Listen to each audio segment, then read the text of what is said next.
وَاعْبُدُوا اللَّهَ وَلَا تُشْرِكُوا بِهِ شَيْئًا وَبِالْوَالِدَيْنِ إِحْسَانًا وَبِذِي الْقُرْبَى وَالْيَتَامَى وَالْمَسَاكِينِ وَالْجَارِ ذِي الْقُرْبَى وَالْجَارِ الْجُنُبِ وَالصَّاحِبِ بِالْجَنبِ وَابْنِ السَّبِيلِ وَمَا مَلَكَتْ أَيْمَانُكُمْ إِنَّ اللَّهَ لَا يُحِبُّ مَنْ كَانَ مُخْتَالًا فَخُورًا জোরে বলুন আল্লাহু আকবার। সূরাতুন নিসা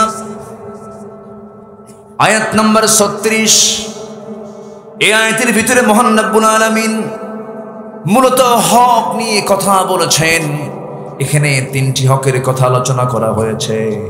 নাম্বার 1 হলো আল্লাহর ইবাদত করো, তার সঙ্গে শিরিক করো না। এটা কার হক? আসতে বলবেন না, কার হক? নাম্বার 2 হলো বিল ওয়ালিদাইনি ইহসানান, পিতামাতার সঙ্গে সুন্দর আচরণ করো। এটা হলো পিতামাতার হক। এরপর আল্লাহ রাব্বুল আলামিন বলছেন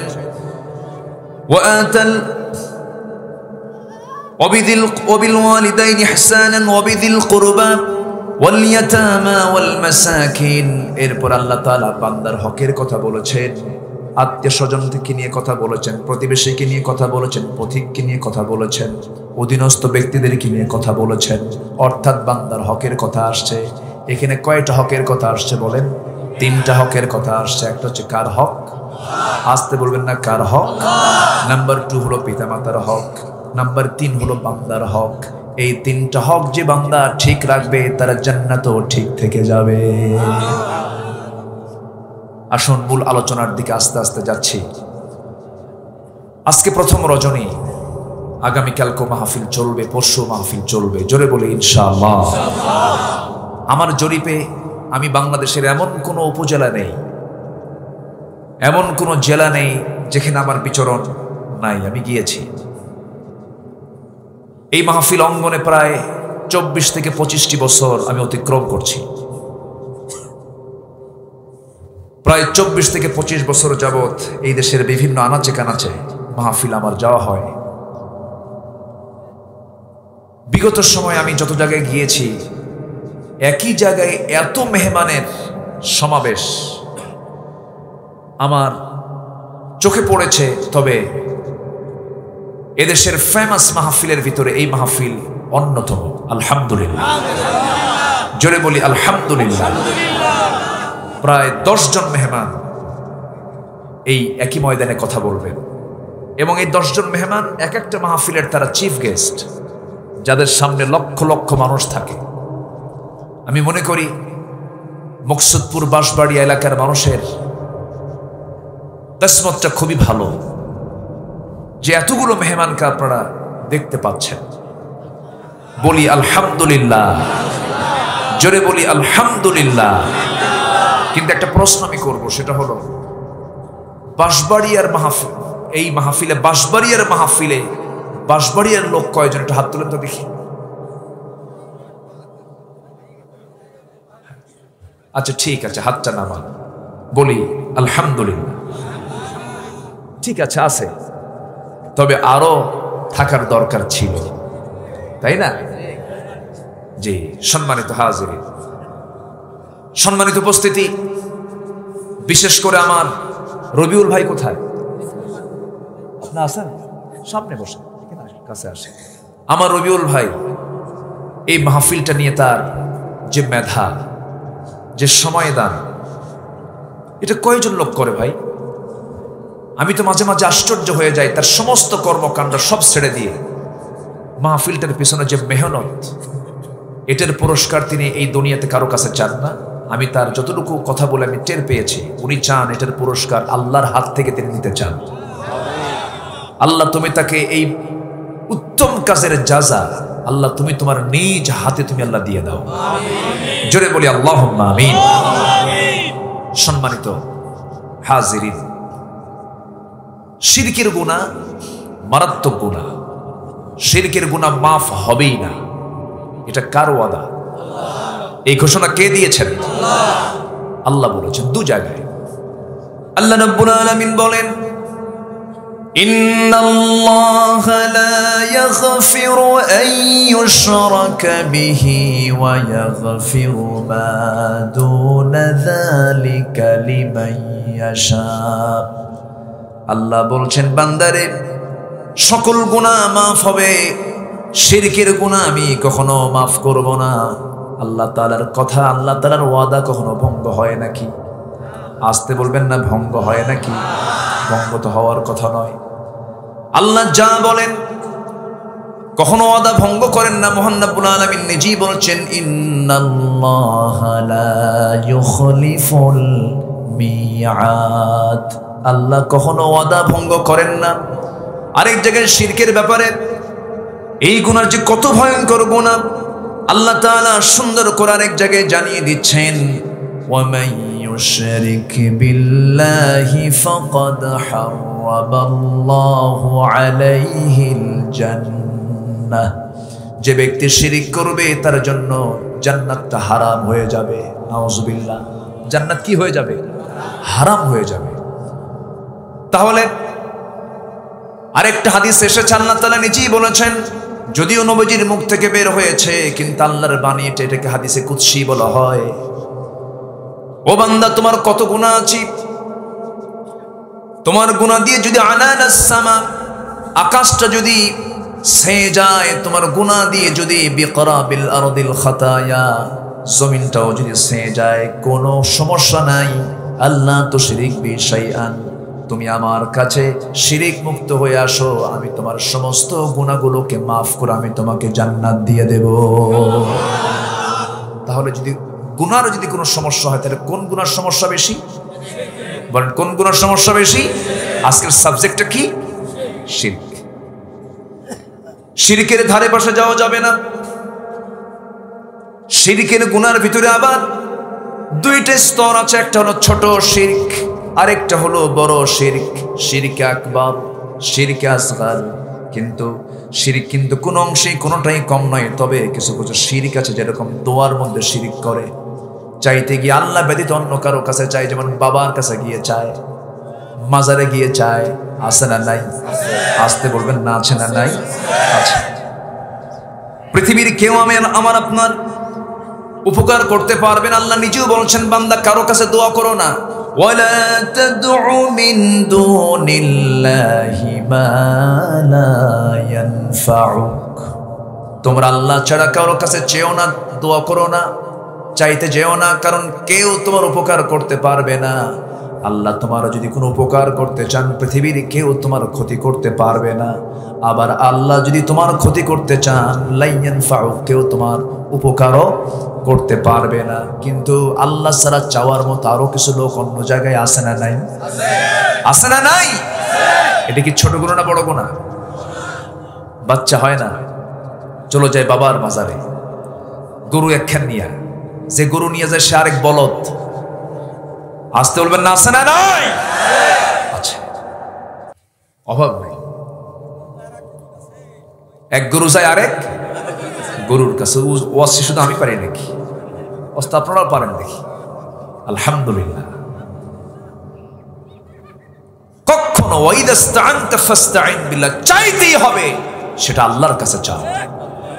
কার কাছে? আল্লাহর কাছে চাইতে হবে। আমার ভাইয়েরা, শিরকের গুনার ভিতরে বড় বড় গুনার মধ্যে একটা গুনাহ হলো দোয়ার মধ্যে শিরিক হয়ে যাওয়া, আল্লাহর গুণের মধ্যে শিরিক হয়ে যাওয়া। নাম্বার 2, ওয়াইনদাহু মাফাতিহুল গায়ব, সমস্ত গায়েবের জ্ঞান কে জানেন? গায়েবের মালিক কে? কিন্তু কিছু কিছু লোক মনে করে গায়েবের মালিক বান্দাও আছে কিছু। যেরকম নাউজুবিল্লাহ, বাবার দরবারে গিয়ে বলে, বাবা আমার কপালের দিকে একটু চাই দেখো তো, আমার কি বাচ্চা কাচ্চা আছে? বাবা আবার ভান ধরে, একটু অভিনয় করে, বহুক্ষণ যায়, বাবা চুপ করে আসে, মনে উনি আর সাজিয়ে চলে গেছে। এরকম কিছু ভণ্ড আছে না? চুপচাপ থাকে। বাবা কথা বলো, বাবা হঠাৎ করে 10 মিনিট 15 মিনিট পর বলে যা, কিচ্ছু না, 1.5 হাত লাঠি দরকার। দেড় হাত কি দরকার? লাঠি দরকার। সব ভণ্ডামে ছুটে চলে যাবে। আমার নবী গায়েব জানেন না, আর ওই ভণ্ড গায়েব জানে। আমার রাসূল কি গায়েব জানতেন? গায়েবের মালিক কে? রাসূল যে গায়েব জানেন না, এই প্রসঙ্গে লম্বা একটা কথা আছে, একটু পরে বলতেছি, মনে রাখবেন। এই বিষয়টা আমাদের জানা দরকার, সম্মানিত ভাইয়েরা। তবে হ্যাঁ, রাসূলকে জানিয়ে দিতেন কে? আসতে বলবেন, রাসূলকে জানিয়ে দিতেন কে? এর মানে কি গায়েবের মালিক হয়ে যাওয়া?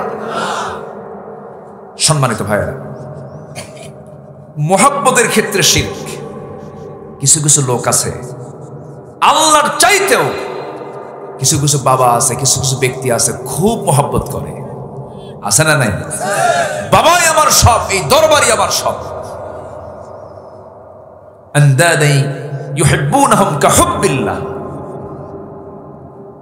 এটা একটা বড় শিরক। এরপর আনুগত্যের ক্ষেত্রে শিরক। আনুগত্য, এই পৃথিবীতে আনুগত্য হবে একমাত্র, প্রথম আনুগত্য হবে কার? আসতে বলবেন না কার? নাম্বার 2 হচ্ছে মুহাম্মদ সাল্লাল্লাহু আলাইহি ওয়াসাল্লাম।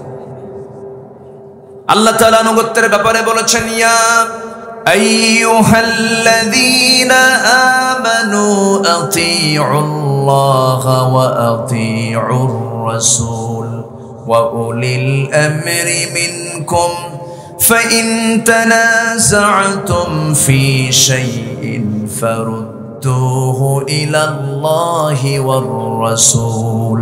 জোরে বলি আল্লাহু আকবার। ও ঈমানদাররা, তোমরা আল্লাহর আনুগত্য করবে, নবীর আনুগত্য করবে, এবং তোমাদের মধ্যে যারা লিডার, তোমাদের মধ্যে যারা নেতা, তাদেরও তোমরা আনুগত্য করবে। এখানে নেতা কি বাদ পড়েছে নাকি? নেতা কিন্তু বাদ পড়ে নাই, তাদেরও তোমরা আনুগত্য করবে। তবে যদি তোমাদের মধ্যে যদি কোনো বিভাজন সৃষ্টি হয়ে যায়, ফাইন তানাজাতুম, যদি কোনো ঝগড়া লেগে যায়, সেই সময় তোমরা দুজনের দিকে ফিরে যাবে, আল্লাহ এবং রাসূলের দিকে ফিরে যাবে। কিন্তু এখানে একটা বিষয় চলে আসলো, তোমাদের মধ্যে যারা আমির, তোমাদের মধ্যে যারা নেতা, তাদেরও তোমরা আনুগত্য করবে। আমার নবীজি জুমার খুতবা, আমার নবীজি বিদায় হজের ভাষণ দিয়েছেন, সেই ভাষণের মধ্যে একটা কথা বলেছেন, এক লাইনে জান্নাতে যাওয়ার একটা সবক দিয়েছেন। ইখতাবু ফি হাজ্জাতিল ফিদা ইত্তাকু রাব্বাকুম সাল্লু খামসাকুম সুমু শাহরাকুম ওয়াদ্দু যাকাত আমওয়ালিকুম ওয়া আতিউ উমারাকুম তাদখুলু জান্নাত রাব্বিকুম আও কামা ক্বালা আলাইহিস সালাতু ওয়াস সালাম। রাসূল বলেছেন, ও আমার সাহাবীরা শোনো, এক নাম্বার তোমরা আল্লাহকে ভয় করো, 5 ওয়াক্ত নামাজ পড়ো, রমজান মাসে রোজা রাখো, যাকাতের মালের যাকাতটা দিয়ে দাও, নেতার আনুগত্য করো, আল্লাহর জান্নাতে অনায়াসে প্রবেশ করো। যেরকম সুবহানাল্লাহ। কিন্তু আমরা কোন নেতাকে মানব? কোন নেতা আমার জন্য মানা জরুরি, আর কোন নেতার নেতৃত্ব মানব না আমরা? একটা প্রশ্ন যদি করি, উত্তরটা দিবেন, সত্যি করে উত্তরটা দিবেন। বলুন তো, আমার দেশে নেতা বেশি না কর্মী বেশি? ভালো করে কর। নেতা বেশি না কর্মী বেশি? নেতা বেশি। সব নেতা মঞ্চে হাজির, মঞ্চ নাই, ঠিক কিনা? ভেঙ্গে যান, মসজিদে যান, মসজিদে যান, ওখানে নেতা কয়জন? আসতে কয়। ইমাম কয়জন? ইমাম মানে কি? বলেন, ইমাম মানে কি? মেম্বারে বসে থাকে, মেম্বার ভাঙ্গে? ভাঙ্গে না, কারণ ওখানে কোনো গন্ডগোল, ওখানে নেতার অত ভিড় নাই। সম্মানিত ভাইয়েরা, যে নেতার নামাজ নাই, সে নেতা তো আল্লাহর হক নষ্ট করছে, সে বান্দার হক নষ্ট করবে। বেনামাজি নেতার কোন নেতৃত্ব আমরা মানি না, ওদের মুখে আমরা জুতা মারি। কষ্ট পাচ্ছেন? আমার দেশে মানুষ কোথায়? মানুষ তো খুঁজে পাই না, নিজেও তো হতে পারে নাই মানুষ। কই মানুষ হলাম? নিজেকেই দোষ দিয়ে কথা বলছি। সম্মানিত ভাইয়েরা, আমার দেশে মানুষ বেশি না চোর বেশি? মানুষ তো দেখি না। চোরই বেশি। এই গোপালগঞ্জের সন্তান, স্বাধীনতার স্থপতি বঙ্গবন্ধু শেখ মুজিবুর রহমান, আমি তার কিছু বক্তৃতা, আমার জন্ম তো স্বাধীনতার অনেক পরে, 8 থেকে 9 বছর পরে আমার জন্ম। আমি তাকে দেখিনি, কিন্তু তার কিছু কথা আমার কানে বাজে। আমি তার কথাগুলো শুনি ভার্চুয়ালে, তার আলোচনাগুলো, তার বক্তৃতাগুলো এখনো আছে না নাই? এই দেশের জন্য তিনি অনেক কাজ করেছেন। এদেশের স্বাধীনতার আন্দোলনে বিশাল ভূমিকা তার। মজলুমের জন্য তিনি দাঁড়িয়েছেন, কথা বলেছেন। তিনি আফসোস করে স্বাধীনতার পরে কিছু কথা বলেছিলেন। তিনি বলেছিলেন, মানুষ দেশ স্বাধীন করে পায় তেলের খনি, গ্যাসের খনি, স্বর্ণের খনি, আর আমি পাইছি হলো চোরের খনি। আমার ডানে চোর, বামে চোর, সামনে চোর, পিছনে চোর। দোষ আমার নাই, এটা কিন্তু নেতা থেকে নেওয়া। আমার কথা আমি বলছি না। উনি অনুধাবন করেছেন 70 দশকের দিকে, স্বাধীনতার পরপর। সেই চৌর্য বৃত্তি এখনো আছে না নাই? আসতে বলবেন না, আছে না নাই? এখনো আছে। জাতীয় পত্রিকার জরিপ, 14 থেকে 17 লক্ষ কোটি টাকা বিগত কয়েক বছর দেশ থেকে পাচার করলো কোন ফেরেশতারা? ফেরেশতারা? আমরা মানুষ কোথায়? মানুষ তো হতে পারলাম না। সম্মানিত ভাইয়েরা, মসজিদে গিয়ে আরাম নাই। আমি ঢোকার আগে জুতা আগে ঢোকান লাগে। সামনে জুতা না রাখলে পিছনে যদি রাখেন নামাজ হয় কঠিন। সেজদার মধ্যে খালি মনে হবে জুতা আছে তো। আমি কি ভুল বলতেছি? আপনি বাসে উঠবেন, পাবলিক বাসে, ভাঙ্গা থেকে, কি বলে, ঢাকা থেকে ভাঙ্গা আসবেন, এর মধ্যে কতবার যে হাত যাবে পকেটে, আপনার মোবাইলটা আছে তো। আমি কি ভুল বলতেছি? বাজারে যাবেন, বাজার করতে, সাইকেল থুয়ে শুধু ওইদিকে গেছেন, টেনশন হবে সাইকেল আছে তো। মাহফিলে বসেছেন, হুন্ডা আছে তো। কি আমি কি ভুল বলছি? বলেন, মানুষ বেশি না চোর বেশি? গত বছর চিটাগাং মাহফিল ছিল আমার, পতেঙ্গার মাহফিল। কথা বলে মঞ্চ থেকে নামলাম, ওযু কি বলে মোনাজাত শেষ করে যখন নামবো, দেখি আমার জুতা নাই। এমন ওয়াজ শুনছে, হুজুরের জুতা আউট। তাহলে মানুষের মতো মানুষ আমাকে আপনাকে হতে হবে, ঠিক কিনা বলেন? হতে হবে কার গোলাম? কার গোলাম হতে হবে? যার আমানতদারিতা নাই, যার ওয়াদা ঠিক নাই, তার তো ঈমানই নাই। আল মুসলিমু মান সালিমাল মুসলিমুনা মিন লিসানিহি ওয়া ইয়াদিহি। প্রকৃত মুসলমান তো সেই যার জবান থেকে এবং হাত থেকে অন্য মুসলমান নিরাপদে থাকে। আমরা কি নিরাপদে আছি? আসতে বলেন, নিরাপদে আছি? কিসের মুসলমান আমরা? আমরা তো মুসলমান হতে পারিনি, আমরা মানুষ হতে পারিনি। কথা বহু আছে, আস্তে আস্তে করে বলবো, কষ্ট হচ্ছে না তো? জোরে বলি ইনশাআল্লাহ।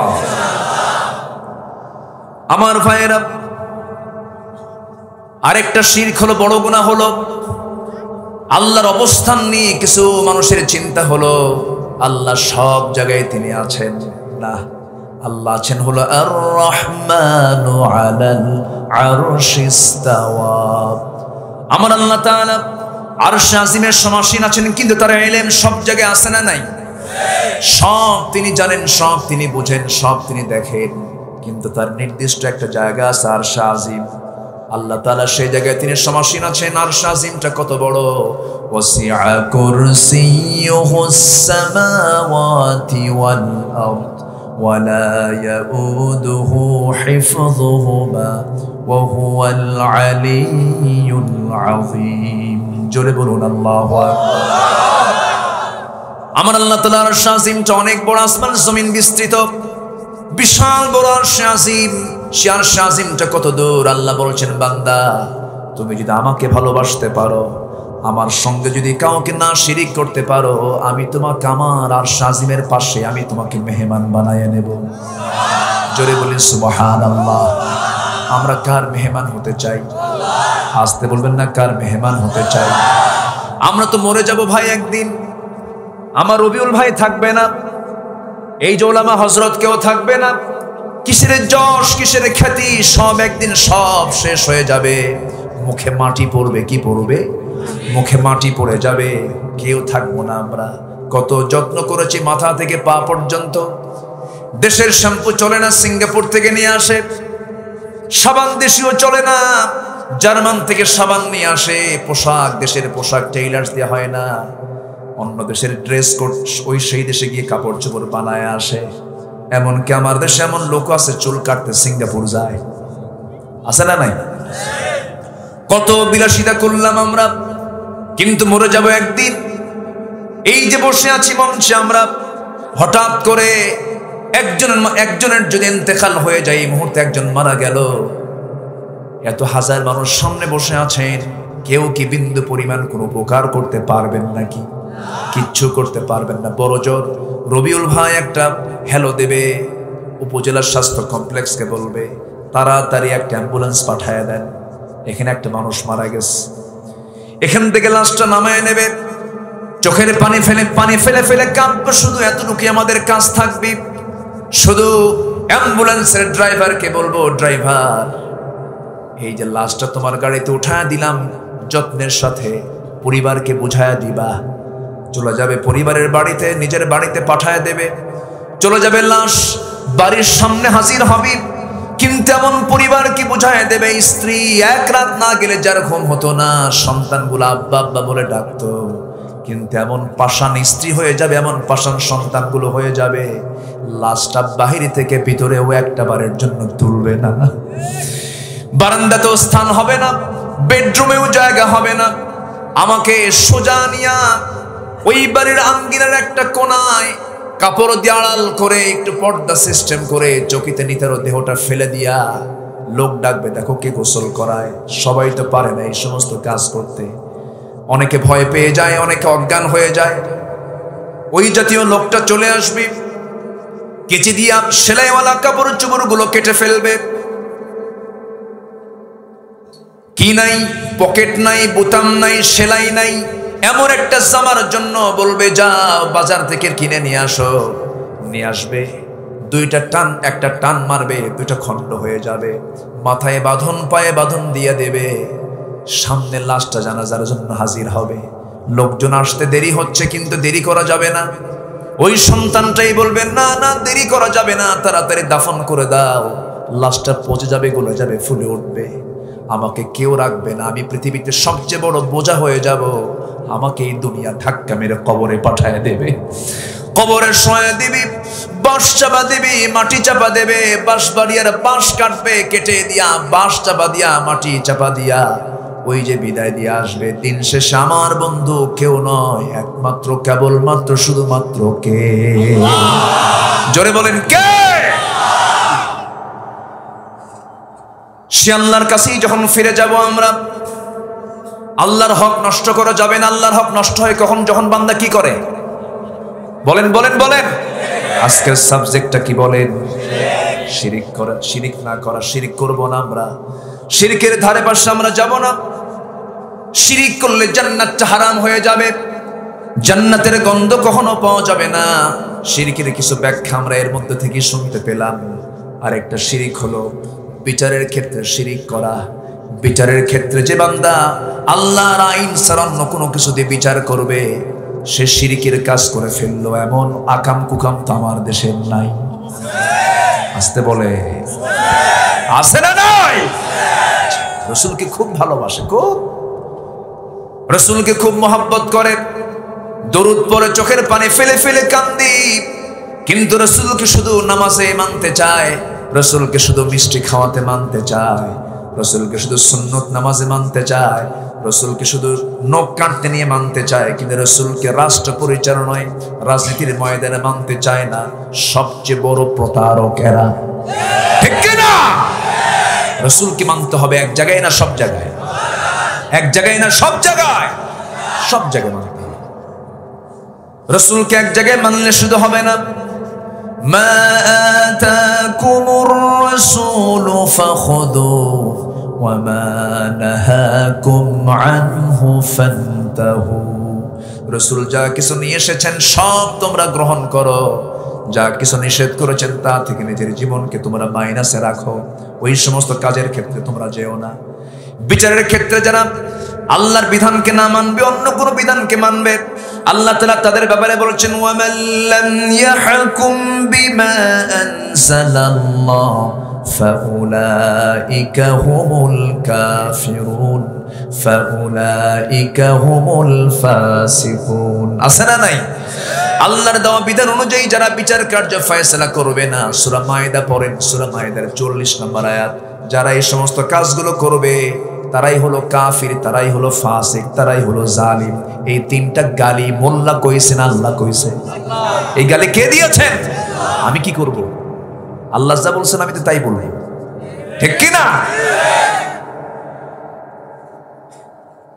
হজ করে আসে ট্রিপল হাজি, কি হাজি? ট্রিপল হাজি নামের আগে হাজি না লাগালে মন খারাপ করে। 4.5 লাখ টাকা খরচ করে আসলাম, আমার হাজি কও না কেন? আবার তুমি সুদ খাও, তোমার নামের আগে বিশিষ্ট সুদখোর লেখা দরকার, তা তো লিখতে দাও না। সুদ খাওয়া হাজি আছে না নাই? এই সময় কেউ উঠেন না, উঠলেই ভাববো ওটাই সুদ খায়, বসে থাকেন। বলি আলহামদুলিল্লাহ। কষ্ট পাচ্ছেন নাকি আপনারা?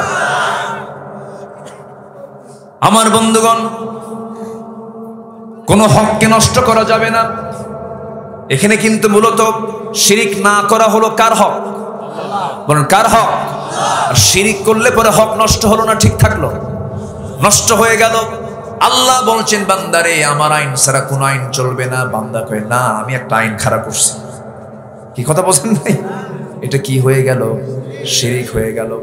আল্লাহ বলছেন তুমি আমি ছাড়া আমাকে ছাড়া কারো কাছে চেও না। আল্লাহ ছাড়া অন্য কারো কাছে চাওয়া এটা কি হয়ে গেল? শিরিক হয়ে গেল। কেমন করে চলবো, কেমন করে খাবো, আমার তো কিচ্ছু নাই, কি হয়ে গেল? শিরিক হয়ে গেল। চালাবেন কে? আসতে বলেন চালাবেন কে? দেখবেন কে? বান্দার যদি তাওয়াক্কুল পরিপূর্ণ থেকে যেত, আল্লাহ তাআলা প্রত্যেক বান্দাকে পাখির মতো রিজিক দিয়ে দিতেন। কিন্তু আমরা ধান্দায় থাকি, ধান্দায় কেমন করে মারবো, কেমন করে লোপাট করব, কেমন করে বান্দার হক নষ্ট করে সব লুটপাট করে নেব। আমার দেশে ভূমিদস্যু আছে না নাই? ভূমিদস্যু আছে না নাই? লুটপাট করে খায়, কি লাভ? হারাম। আপনি আরাম পাবেন না। হারাম কামাই করবেন, ছেলের পেট খেলে ফুটা হবে, মেয়েটা নষ্ট হয়ে যাবে, অশান্তি হবে, সম্মানজনক রিজিক তোমার কাছ থেকে ফুরে যাবে, হেরে যাবে, পাবা না কিছু। টাকা থাকলে সুখ আসে না। সুখ পেতে হলে বিধান মানতে হবে কার? আসতে বলে বিধান মানতে হবে কার? বোনের সম্পত্তি মেরে খাওয়া ভাই আছে না নাই? বাপ মারা গেছে এক যুগ, ভাই বোনকে সম্পদ বুঝায় দেয় না। বোন লজ্জায় চাইতে পারে না যে মানুষ কি বলবে। এক যুগ হয়ে যায়, বোনের অংশে জমিতে ধান লাগায়, সেই ধান ভাই গোলায় তোলে, বোনকে বুঝায় দেয় না। ওইদিকে হজ করছে 3 বার। বলবো কথা বলবো? গোড়ায় হাত দিচ্ছি কিন্তু। আমার মায়েরা খুব খুশি, হুজুর ভালো করে, এখন ভাই কিছু বসে আছে নাকি? রাগ করতেছেন নাকি আপনার?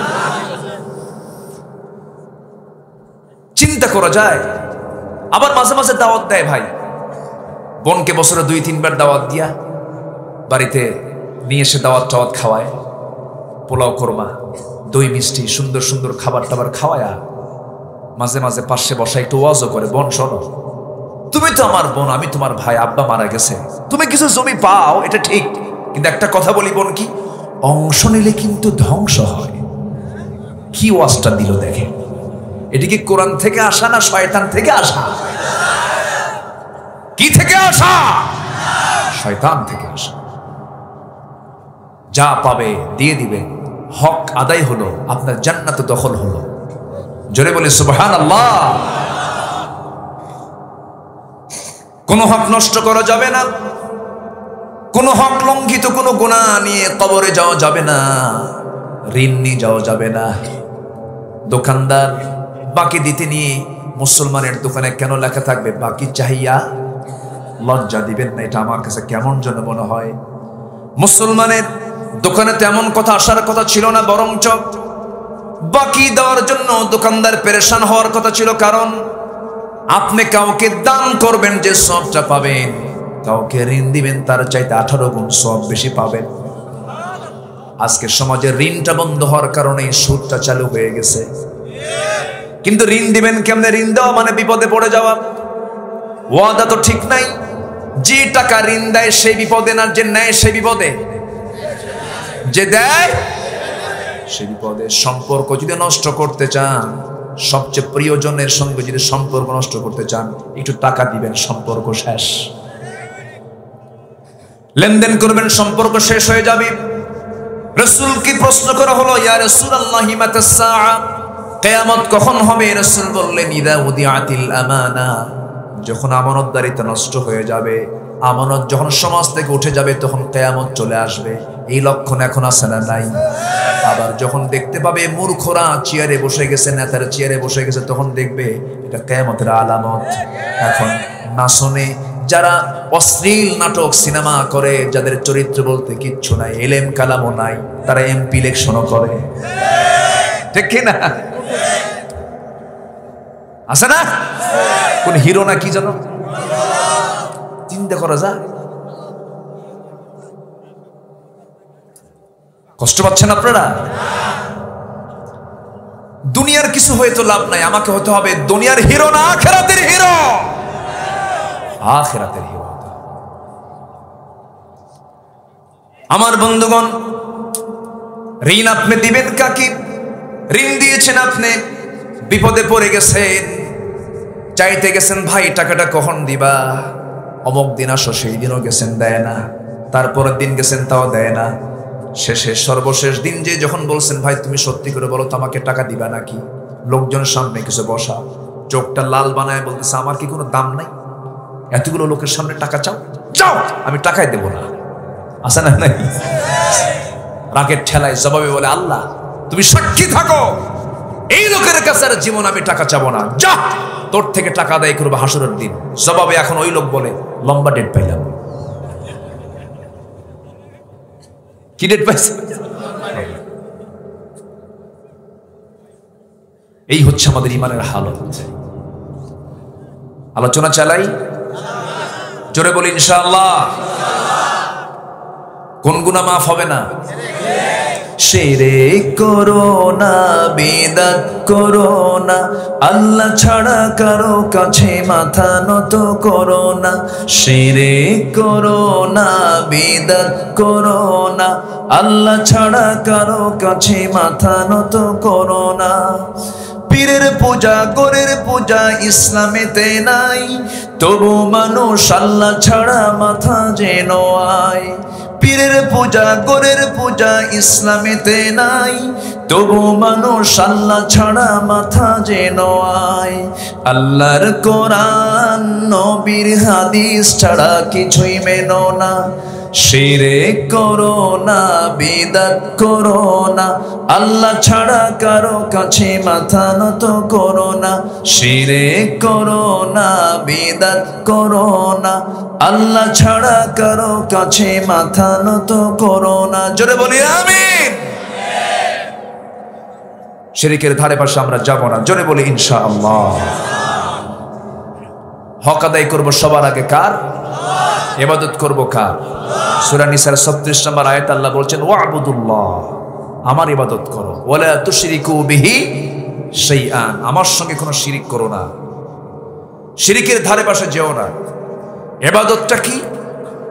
জীবনের সকল জায়গায় যে কাজটাই আমি করতে যাব, একটা কদম ফেলবো, সে জায়গায় দেখতে হবে আমার আল্লাহ তাআলা কি বলে দিয়েছেন, হুবহু সেটাকে ফলো করা মানে ইবাদত করা।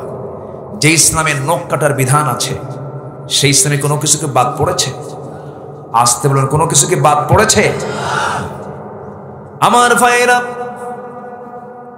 এই পৃথিবীতে আল্লাহ রাব্বুল আলামিন বান্দাকে যে পাঠিয়ে দিয়েছেন, পাঠানোর মূল দায়িত্ব হলো, মূল কারণ হলো, মূল কাজটা হলো বান্দার কি? সেটা হলো আল্লাহ তাআলা সুন্দর করে বলছেন, ইয়া আইয়ুহান নাসু উবুদু রাব্বাকুম হুয়াল্লাযী খালাকাকুম ওয়াল্লাযীনা মিন ক্বাবলিকুম লাআল্লাকুম তাত্তাকুন।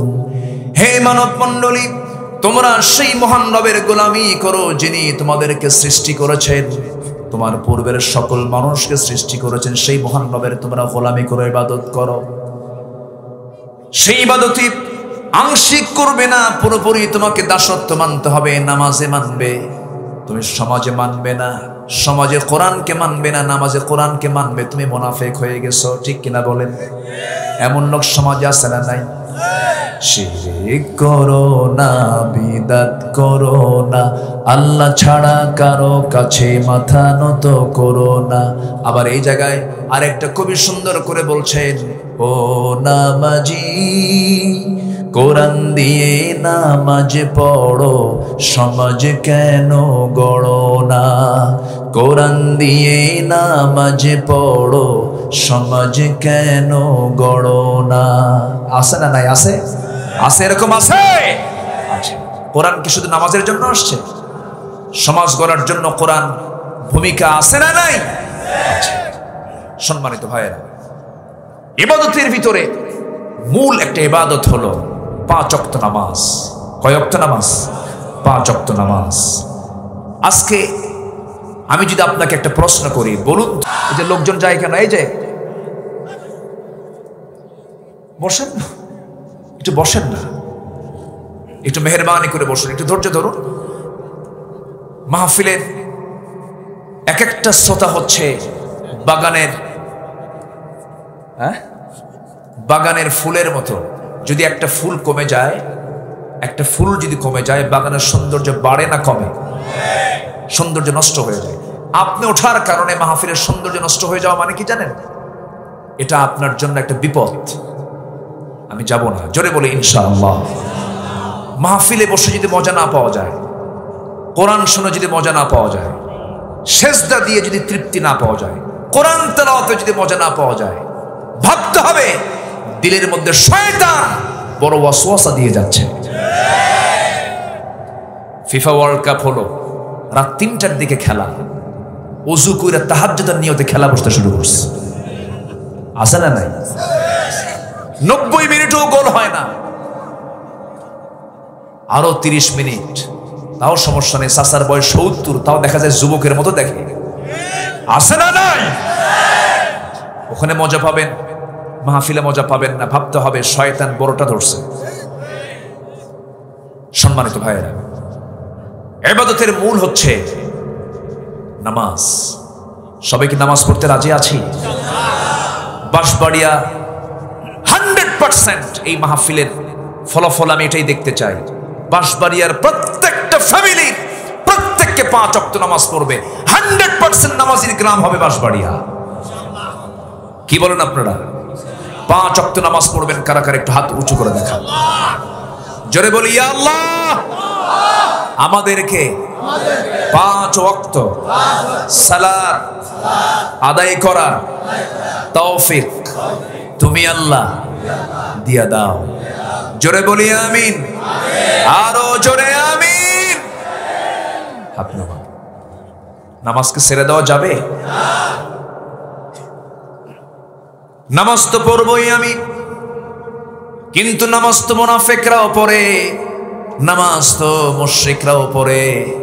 কিন্তু আমাকে নামাজটা পড়তে হবে শিরিক মুক্ত হয়ে, নামাজটা আদায় করতে হবে নিফাক মুক্ত হয়ে, নামাজটা আদায় করতে হবে।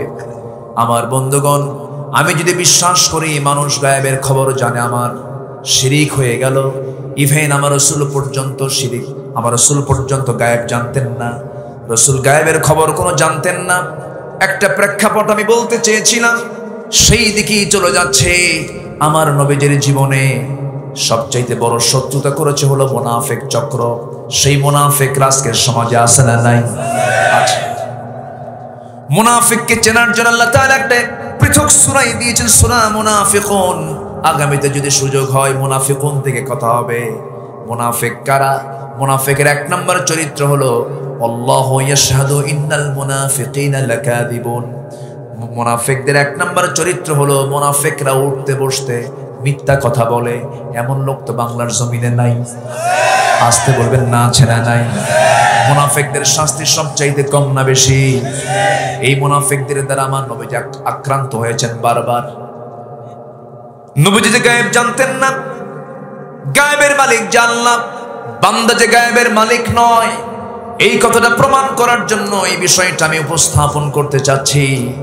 আমার নবীজি কোন একটা বড় যুদ্ধের ময়দান থেকে ফিরে আসতেছিলেন, বউকে সাথে নিয়ে রাসূল যুদ্ধে যেতেন। উহুদের যুদ্ধে রাসূল আয়েশাকে নিয়ে গেছেন। এমনকি আমার নবীজি জীবনে হজ মাত্র একবার করেছেন। একবারের সফরে তিনি আম্মাজান আয়েশাকে সাথে নিয়ে হজে গেছেন। একবার জীবনে একবার হজ করেছেন, সাথে নিয়েছেন কাকে? আম্মাজান আয়েশাকে সাথে নিয়েছেন। রাসূল বড় বড় সফর করেছেন, বউকে সারা যান নাই। আম্মাজান আয়েশা বলেন, আমি নবীর সঙ্গে যখন হজ করতে গেলাম, নবীজি ইহরামের কাপড় পরবেন, ইহরামের নিয়ত বাঁধবেন। ইহরামের কাপড় পরার পূর্বেই বলছেন, আয়েশা চলো আমরা অন্দরমহলে যাই। সহবাস করলেন, ফরজ গোসল সম্পন্ন করে মেন্টাল স্যাটিসফ্যাকশন নিয়ে ইহরামের নিয়ত করলেন, ইহরামের কাপড়টা পরে নিলেন। নবীজি কোথাও যেতেন বউকে ছেড়ে যেতেন না, বউকে সাথে নিয়ে যাওয়া সুন্নাহ। বলি জোরে বলি আলহামদুলিল্লাহ। বউকে নিয়ে গেলে অনেক নিরাপত্তাও আছে, ওয়াসওয়াসা থেকে বাঁচা যায়। রাস্তায় যাবেন, রাস্তায় চলাফেরা করবেন, এখন ছেলেদের আনাগোনা বেশি না মেয়েদের আনাগোনা বেশি? বলেন, মেয়েদের আনাগোনা বেশি। তো এখন বউটা যদি সাথে থাকে, বউ থাকা অবস্থায় আপনি অন্য মহিলার দিকে নজর দিবেন, এটা কঠিন ব্যাপার। আসতে হবে, সহজ ব্যাপার না, কঠিন ব্যাপার। বউ হলো দারোগা। যদি হঠাৎ করেও বউ পাশে আসে, হঠাৎ করে যদি আপনি কোনো মহিলার দিকে একটু তাকানো, হয়তো 29 সেকেন্ড তাকাইছিলেন, তাকাইছেন, যদি এই দৃশ্যটা যদি বউয়ের চোখে একবার ধরা পড়ে, ওই সময় কিছু বলবে না। হয়তো সন্ধ্যার সময় গিয়ে ঘরে বসে আছেন বেডরুমে, বউকে ডাকতেছেন, সুইটি এক গ্লাস পানি দাও তো। তোমার সুইটি ছায়া থাকো আরেক দিকে। কি কথা কি বুঝতেছেন? তাহলে বউকে পাশে রাখার বরকত আছে না নাই? কি বলেন, আছে না নাই? বউ পাশে রাখা সুন্নাহ। কোথাও যাবেন বউকে সাথে নিয়ে যাবেন। আমার নবীজি যুদ্ধের ময়দানেও স্ত্রীকে বাদ দিয়ে যান নাই, সাথে নিয়ে গেছেন। তারা হচ্ছে ইমানের পাহারাদার। কিসের পাহারাদার? ইমানের পাহারাদার। অন্যের বউ না, কিন্তু নিজের বউ। যুবকরা আবার ভুল বুঝো না, নিজের বউ কিন্তু। এখন তো আবার বিয়ে করতে চায় না। এখন তো পরকীয়ার পরিমাণ সমাজে কমছে না বাড়ছে? পরকীয়ার পরিমাণ কমছে না বাড়ছে? এই নোংরামি বাড়ার মূল কারণ হলো বিজাতীয় সিনেমা নাটক বাংলাদেশে ঢুকে পড়া।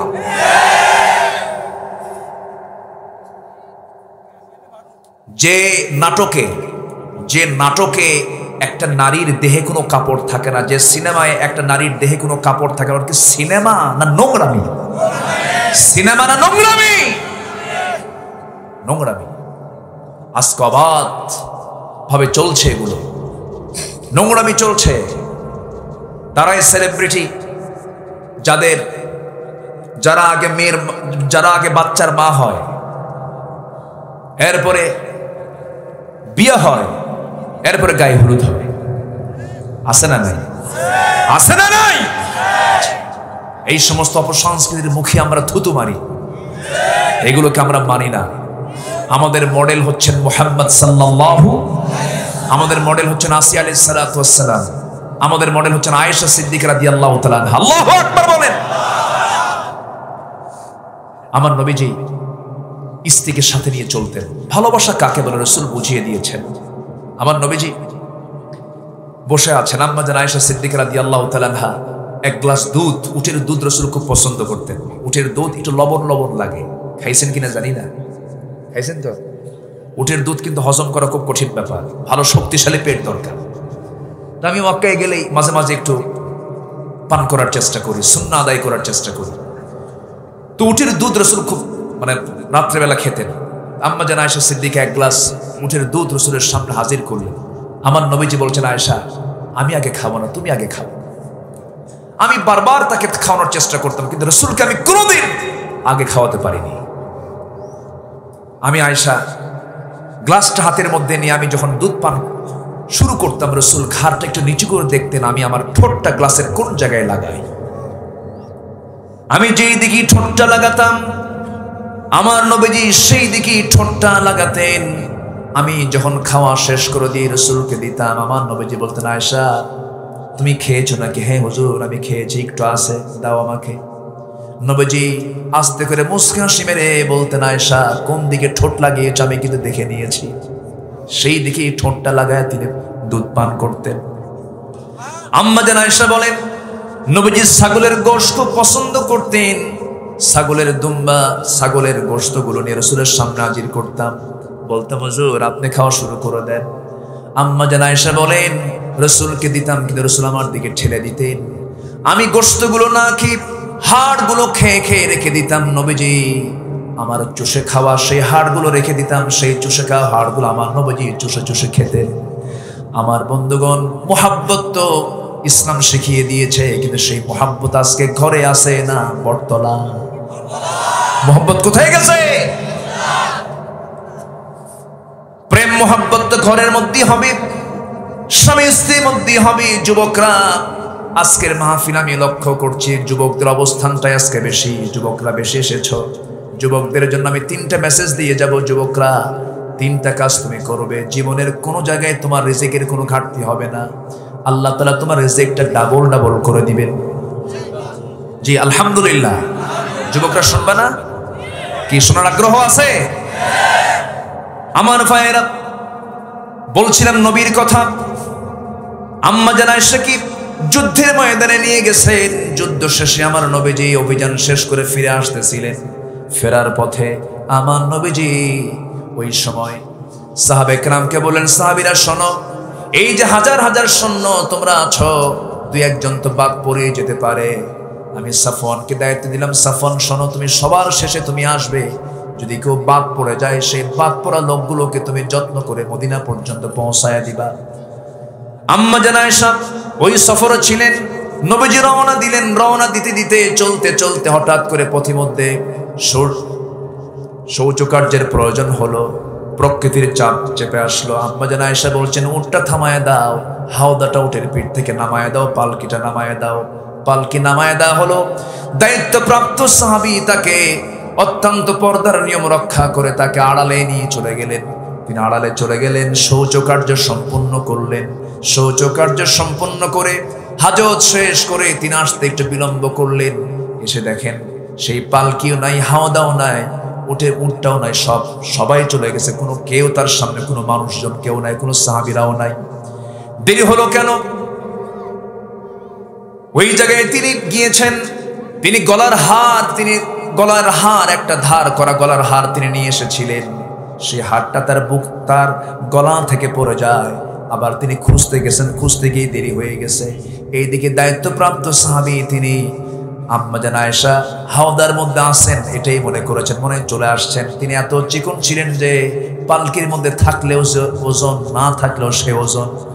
ভাবছেন তিনি চলে আসছেন, পালকিটা উটের পিঠে উঠায়া দিয়েছেন, হাওদাটা উটের পিঠে উঠায়া দিয়েছেন, সব চলে গেছে। এসে দেখেন কেউ নাই, শুধু তিনি ইন্না লিল্লাহ বলে আস্তে করে বসে গেলেন। তিনি ভাবলেন, আল্লাহ আমাকে বিপদে ফেলেছেন, আল্লাহ আমাকে উদ্ধার করবেন। আস্তে করে তিনি আয়াতুল কুরসি বারবার পড়ছেন, দোয়াগুলো পড়ছেন। এক পর্যায়ে ওই দায়িত্বপ্রাপ্ত সাহাবী দূর থেকে লক্ষ্য করছেন, কে যেন সামনে বসা মহিলা মানুষ মনে হচ্ছে, চাদর মুড়ি দিয়ে বসা।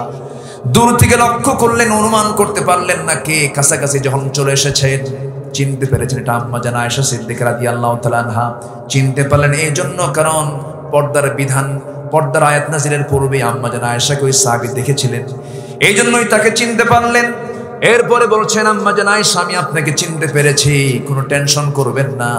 রাসূল আমাকে দায়িত্ব দিয়েছেন, আমি নিরাপদে অত্যন্ত সম্মান দিয়ে, আপনি তো উম্মতের জন্য মা, আপনি উম্মুল মুমিনিন, আপনি কোনো চিন্তা, মুমিনদের মা, আপনি কোনো চিন্তা করবেন না। নবীজি আমাকে এই গুরু দায়িত্ব দিয়েছেন, আমি আপনাকে অত্যন্ত যত্নের সাথে সম্মান করে নবীর ঘর পর্যন্ত পৌঁছায় দেব। তাকে ঘোড়ার পিঠে করে রাত্রে বেলায় নিয়ে গিয়ে নবীর কাছে যখন নবীর ঘরে যখন পৌঁছায় দিলেন, এই কথা যখন মুনাফিকদের কানে চলে গেছে, মুনাফিকরা এই কথাটাকে বড় বানায় ফেলে দিয়া অনস্তিত্ব থেকে অস্তিত্ব বানায় ফেললো। সকালবেলা প্রত্যেক জায়গায় টপ নিউজ করে ফেললো, ব্রেকিং নিউজ করে ফেললো, আপডেট নিউজ করে ফেললো। মুনাফিকদের মিডিয়া দুর্বল হয় না মজবুত হয়? কি মজবুত হয়ে যায়। চতুর্দিকে তারা মিডিয়ায় ছড়ায় দিল যে তোমরা কি জানো গত রাতে আয়েশা একজন পরপুরুষের সঙ্গে সাফওয়ানের সঙ্গে গোটা রাত ঘোড়ার পিঠে আসছে। আয়েশা তার চরিত্র হারিয়ে ফেলেছে, তার সতীত্ব নষ্ট হয়ে গেছে। যেরকম নাউজুবিল্লাহ। এই কথাটা যখন মদিনার অলিতে গলিতে যখন ছড়িয়ে দেওয়া হলো, নবীর কান পর্যন্ত সংবাদটা চলে এলো। আমার নবীর শোনা মাত্রই তার মনটা কেমন যেন হয়ে গেল। স্ত্রীর বিরুদ্ধে কোন কথা শুনলে স্বামীর কি ভালো লাগার কথা নাকি? আমার নবী আস্তে করে ঘরের মধ্যে ঢুকলেন, ঢুকে বলছেন আয়েশা কি যেন কথা আমার কানকে ভারী করে দিয়েছে। আয়েশা মনক্ষুণ্ণ হয়েও না। ওরে আয়েশা, আমি তোমাকে এই মুহূর্তে বলতে চাই যে অবস্থা মদিনার শুরু হয়েছে, আমার মনে হয় তোমার এই মুহূর্তে আমার ঘরে না থেকে, স্বামীর ঘরে না থেকে তোমার বাবার ঘরে যাওয়া উচিত। তুমি তোমার বাবার ঘরে যাও। আল্লাহর ফয়সালা, আল্লাহর সিদ্ধান্ত না আসা পর্যন্ত তোমার ওই জায়গাটাই নিরাপদ। আমার কাছে তোমার থাকাটা নিরাপদ নয়, ভালো মনে করছি না, তুমি চলে যাও। আমি তোমাকে সন্দেহ করছি না, তবে আমি তোমাকে কোনো কিছুই বলবো না, তুমি এখন চলে যেতে পারো।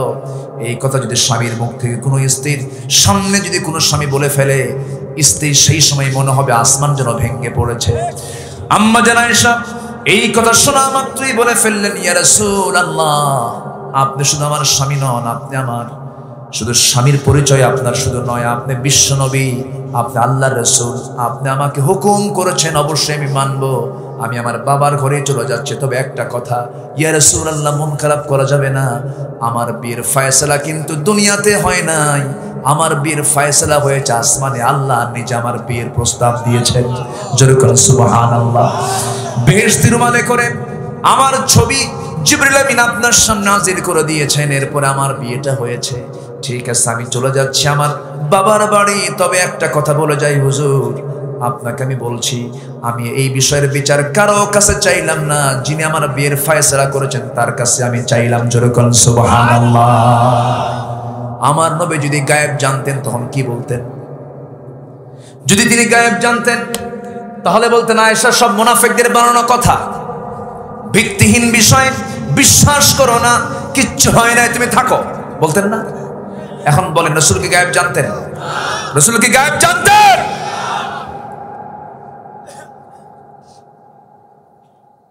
ইতিহাস যখন চলে এলো, একটু ফিনিশিংটা দিয়ে দেই। আমার নবীজি ঘুমাতে যান, ঘুমাতে পারেন না। আম্মা জান আয়েশা নাই। আম্মা জান আয়েশা বলেন, 9টা কারণে আল্লাহ তাআলা আমাকে শ্রেষ্ঠত্ব দান করেছেন, 9টি কারণে আল্লাহ তাআলা আমাকে মর্যাদা দিয়েছেন। এর মধ্যে 1 নাম্বার হলো 9 বছর বয়সে নববধূ হয়েছে নবীজি, আর 13 বছর বয়সে নববধূ হয়ে আমি আমার নবীর ঘরে পদার্পণ করেছি। 13 বছর বয়সে নববধূ হয়ে নবীর ঘরে পদার্পণ করেছি। আমি একমাত্র কুমারী স্ত্রী, আমি জিবরাইলকে নিজের চোখে দেখেছি। এবং আরেকটা কারণ হলো, আমি যখন নবীর সঙ্গে একই বিছানায় ঘুমাতাম, একই বিছানায় যখন ঘুমাতাম, একই চাদরের নিচে যখন ঘুমাতাম, আমি থাকতেই জিবরাইল ওহী নাজিল করতেন। আমি আয়েশা নিজেকে ধন্য মনে করি, আমি আয়েশা নিজেকে ধন্য মনে করি। সেটা হলো নবীজি আমার ব্যাপারে বলেছেন, শরীর খাবার যেমন শ্রেষ্ঠ খাবার, আমার স্ত্রীর মধ্যে আমার আয়েশা সবচাইতে শ্রেষ্ঠ স্ত্রী। 7 দিন ধরে আমার নবীজি হাদিস বর্ণনা করছেন, সাহাবে কেরামকে 7 দিন পরে বলেন, সাহাবীরা কি কি বলেছে কে কে বলতে পারবে? সবাই ফুলফিল বলতে পারে নাই। রাসূল বলেছেন, আয়েশা রে আমি কি বলেছি বলো তো?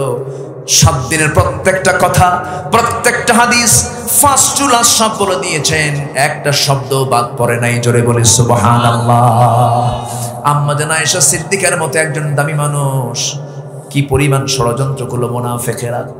আমার নবীজি ঘুমাতে যান, ঘুমাতে পারেন না, হাতটা গায়ে দেন, আয়েশা নাই, বুকটা খানখান হয়ে যায়, চোখের পানিতে বালিশ ভিজে যায়। ওইদিকে আম্মা জান আয়েশা সেজদায় পড়ে পড়ে কাঁদেন, বাপ মা ভালো করে কথা বলে না, সবাই সন্দেহ করছে। আম্মা জান আয়েশা সিদ্দিকা সেজদার মধ্যে কাঁদেন, চিকন মানুষ আরো চিকন হয়ে গেলেন।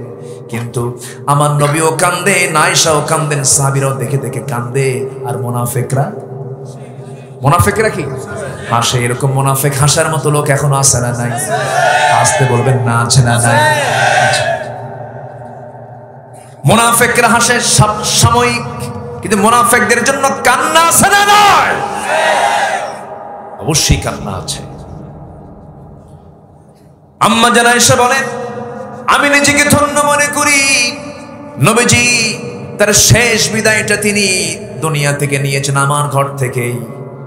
নবীজি অসুস্থ হয়ে পড়লেন, আমার নবীজি বললেন, ও আয়েশা দরজা খুলো। দরজাটা খুলে দিলাম। নবীজি আমার ঘরের মধ্যে ঢুকিয়ে বলছেন, আয়েশা প্রচন্ড মাথা ব্যথা, প্রচন্ড জ্বর, আমার কষ্ট হচ্ছে আয়েশা, মাথায় একটু পানি ঢেলে দাও। মাথায় পানি ঢেলে দেওয়া হলো। নবীজির শেষ সময়ে 3টা সিমটম দেখা দিয়েছিল। প্রচন্ড জ্বর এসেছে, মাথা ব্যথা হয়েছে, আর নবীকে বিষ প্রয়োগ করা হয়েছিল। কি প্রয়োগ করা হয়েছিল? বিষ প্রয়োগ করা হয়েছিল। বিষক্রিয়া নবীজির মৃত্যুর পূর্বে প্রকাশ পেয়েছিল। খুব কষ্ট পাচ্ছিলেন নবীজি আমার। নবীজিকে বিষ প্রয়োগ করে মারার ষড়যন্ত্র করা হয়েছিল। 2 জন সাহাবী ওই সময় দুনিয়া থেকে বিদায় নিয়েছেন, শহীদ হয়ে গেছেন। নবীজি বেঁচে ছিলেন, কিন্তু বিষক্রিয়াটা মৃত্যুর পূর্বে প্রকাশ পেয়েছিল। যে রাসূল এত বড় সত্যবাদী মানুষ, সেই রাসূলকে বিষ খেয়েও মারার ষড়যন্ত্র করা হয়েছে, দেশ ত্যাগে বাধ্য করা হয়েছে, রক্তাক্ত করে দেওয়া হয়েছে। কোনো কারণ ছিল না, একটাই কারণ, রাসূল বলেছেন এই দুনিয়াতে কোনো শিরকের কাজ চলবে না, কোনো বিদআতের কাজ চলবে না, কোনো আইন চলবে না। আইন চলবে একমাত্র কার? জোরে বলেন কার? আম্মা জান আয়েশা বলেন, রাসূল আমার ঘরে আশ্রয়, আমার ঘরে বিশ্রাম নিলেন। নবীজিকে শোয়া দিলাম, নবীজির মাথায় পানি ঢেলে দিলাম। আজান হয়ে গেল, বেলাল আজান দিয়ে দিলেন। বেলাল আজান শোনা মাত্রই নবীজি অসুস্থ অবস্থায় তিনি উঠে দাঁড়ানোর চেষ্টা করলেন, কিন্তু পারলেন না, পড়ে যাওয়ার মতো হয়ে গেলেন। আমি আয়েশা তাকে শক্ত করে ধরলাম। রাসূল বলছেন, আয়েশা রে, আমার শরীরটা দেখে মনে হচ্ছে আমার জামাতের নামাজ পড়া হবে না। তুমি আমার প্রিয় সাহাবী, আমার অত্যন্ত কাছের বন্ধু, আবু বকরকে বলো, তোমার আব্বাকে বলে দাও যেন আমার মুসল্লায় দাঁড়ায় আমার দায়িত্বটা পালন করে, মানে আমার পরবর্তী খলিফা আমার আবু বকরই হয়ে যাবে। দেশ গড়বে কারা? সেই দেশ গড়ার জন্য রাষ্ট্রনায়ক হবে কারা? রাসূল ইঙ্গিত দিয়ে দিয়েছেন, মসজিদের নেতৃত্ব দিবে যারা, দেশ গড়বে তারা। ঠিক কিনা? আমার নবীজি ইঙ্গিত দিয়ে দিলেন। আমার ভাইয়েরা, আমার নবীজি উঠতে পারেন না। আজান যখন শেষ হলো, নামাজ যখন শুরু হয়ে গেল, সাহাবীরা দেখতে পেলেন নবীজির মুসল্লায় নতুন ইমাম হাজির হয়ে গেছে। সাহাবায়ে কেরাম হাওমাও করে কাঁদতেছে আর মনে মনে চিন্তা করতেছে, বুঝতে পেরেছি নবীর পিছনে নামাজ পড়ার কিসমত আর জীবনে হবে না। সাহাবায়ে কেরাম কাঁদতে কাঁদতে অস্থির হয়ে যাচ্ছেন। নামাজ শুরু হয়ে গেছে, সাহাবীদের কান্নার আওয়াজ নবীর কানে চলে আসছে। রাসূল বলছেন, আয়েশা রে, আমার সাহাবীরা কান্দে কেন? আমাকে একটু কাছে নিয়ে যাও তো, জানালার কাছে নিয়ে যাও, আমি একটু সাহাবীদের নামাজটা দেখতে চাই। সাহাবীদের নামাজের দৃশ্য দেখার জন্য যখন জানালার কাছে যখন নিয়ে যাওয়া হলো, আমার নবীজি সেই জায়গায় তিনি দাঁড়ায় আছেন, তাকে শক্ত করে ধরে আছে। সাহাবীদের নামাজের দৃশ্য দেখি নবীজির চোখের পানি আটকাতে পারলেন না। নবীজির চোখের পানি দেখে আম্মা জান আয়েশা চোখের পানিগুলো হাত দিয়ে মুছে মুছে দিচ্ছেন আর বলছেন, ইয়া রাসূলুল্লাহ, আপনি কাঁদেন কেন? আপনার সাহাবীরা তো নামাজ পড়ে, আপনি কান্না করার কারণটা কি? রাসূল বলছেন, আয়েশা রে, মানুষের চোখের পানি 2টা মুহূর্তেই বের হয়, একটা হলো চরম দুঃখের সময়, একটা হচ্ছে চরম আনন্দের সময়। আমার এই চোখের পানিটা বের হচ্ছে আজকে, আমার চরম আনন্দের মুহূর্তে আমার চোখ থেকে পানি বের হচ্ছে। এই যে আজকে নামাজের দৃশ্য, সাহাবীরা আজকে প্রকাশ্যে নামাজ কায়েম হওয়ার পরে তারা এত সুন্দর করে নামাজ জামাতে পড়তেছে। তুমি কি জানো আয়েশা, আমি যখন মক্কার মাটিতে নামাজ পড়তে গেছি, কাফের মুশরিকরা আমার পিঠের উপরে উটের পচা নারী ভুঁড়ি চাপায়া দিয়েছে, বুখারীর বর্ণনা। আমি হামাগুড়ি দিয়ে পড়ে গেছি। আমার মেয়ে ফাতিমা টান মেরে সেই নারী ভুঁড়িগুলো, উটের নারী ভুঁড়িগুলো টান দিয়েছে। আমি নামাজে দাঁড়াইছি, হাতের মধ্যে মূর্তি ঢুকায় দিয়েছে। আমার সাহাবীরা নামাজ পড়তে গেছে, ডিস্টার্ব করেছে। এই নামাজ কায়েমের জন্য তায়েফের ময়দানে আমাকে মার খেতে হয়েছে, উহুদের ময়দানে দাঁত ভেঙে দিয়েছে। খন্দকের পরীক্ষা খনন করার সময় কোদাল মারতে মারতে, মাটি খনন করতে করতে আমার কোমরটা এই যে কুজা হয়ে গেছে আয়েশা, সোজা করতে পারি না। এই যে এত কষ্টগুলো করলাম জীবনে। আমার হাজার সাহাবীরা যুদ্ধের ময়দানে যুদ্ধ করতে গিয়ে অনেকে শহীদ হয়েছে, অনেকে অঙ্গহানি হয়েছে। সেই আজকে দিন কায়েম হয়েছে, নামাজ কায়েম হয়েছে। এই দৃশ্য দেখে আমি আগের স্মৃতি মনে হচ্ছে আর আমি কাঁদতেছি। আম্মা জান আয়েশা আস্তে করে সেই জায়গা থেকে ধরে নিয়ে আস্তে করে তাকে শোয়া দিলেন। শোয়া দিয়ে বলছেন, ইয়া রাসূলুল্লাহ, আপনি শান্ত হন, আপনি ঠান্ডা হয়ে যান, আপনি কিছু বলতে চান নাকি বলুন। এবার রাসূল বলছেন, আয়েশা রে, আমার কলেজার টুকরা মেয়ে ফাতিমাটা কই, ফাতিমাকে ডাকো তো। সঙ্গে সঙ্গে ফাতিমা হাজির। রাসূল দেখতেছেন ফাতিমার কান্না। নবীজি বলছেন, ফাতিমা কাছে আয় রে। কানের মধ্যে মুখ ঢুকিয়ে বলছেন, ফাতিমা কেঁদো না, কেঁদো না, দুনিয়াতেও কাছে ছিলা, আমার কবরের জিন্দেগিতে তুমি আমার কাছেই থেকে যাবা, তুমি যাও। ফাতিমার কান্না থেমে গেল। ফাতিমা কান্না থামায়া দিয়ে হাসতে হাসতে ঘর থেকে বের হয়ে চলে গেলেন। মৃত্যুর সংবাদ শুনলে মানুষ ভয় পায়, কিন্তু ফাতিমা মৃত্যুর সংবাদ শুনে আনন্দ পেয়ে গেলেন। তিনি বিদায় নিলেন। এবার রাসূল বলছেন, আয়েশা রে, আমি মনে হয় মারা যাব, একটা মিসওয়াক এনে দাও তো। মিসওয়াক এনে দেওয়া হলো। মিসওয়াকটা দেওয়ার আগে আম্মা জান আয়েশা করলেন কি, মিসওয়াকের আগাটা শক্ত ভেবে চাবায়া চাবায়া নরম করে দিচ্ছেন। সঙ্গে সঙ্গে রাসূল এটা দেখতে পেলেন, মুস্কি মুস্কি হাসি মারলেন, দাও মিসওয়াকটা নিয়ে আগে মিসওয়াক শুরু না করে আগায় লেগে থাকা আম্মা জান আয়েশার মুখের থুতু লালাগুলো চুষে চুষে পান করছেন আর মুস্কি মুস্কি হাসতেছেন। আর বলছেন, আয়েশা রে, আমি তোমাকে একটু খুশি করার চেষ্টা করলাম, আমি দুনিয়াতে মনে হয় বাঁচবো না, দুনিয়া থেকে বিদায় নিয়ে নেবো। আয়েশা, একটা কথা তোমাকে বলে যায় আয়েশা, আমার উম্মতকে জানিয়ে দিবা, আমার উম্মতরা যেন 5 ওয়াক্ত নামাজ না ছেড়ে দেয়। যেরকম সুবহানাল্লাহ। নবীজি দুনিয়া থেকে বিদায় নেবেন।